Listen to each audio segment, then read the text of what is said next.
Depuis mardi, 7 personnes de plus sont mortes du Covid en France dans les hôpitaux et il y a encore 212 foyers d'infection actifs selon la Direction générale de la santé, notamment en Île-de-France, dans le Grand Est, dans les Hauts-de-France et aussi dans les régions jusque-là épargnées.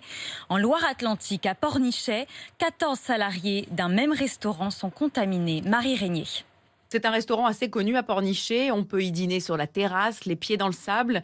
Lors des 4 jours du pont du 14 juillet, le patron Laurent Jonot a accueilli quelques 2500 clients. Le 15 juillet, les premiers symptômes apparaissaient dans son équipe. Un de mes maîtres d'hôtel se sentait pas très bien. Moi, j'avais à peu près les mêmes symptômes qu'il m'avait parlé, donc j'ai aussitôt demandé à me faire tester. Et moi, j'ai appris qu'également j'étais positif, donc là, j'ai pas hésité une seconde. J'ai dit, on ferme immédiatement l'établissement. Le lendemain, les 50 employés vont tous faire un test. 14 sont positifs.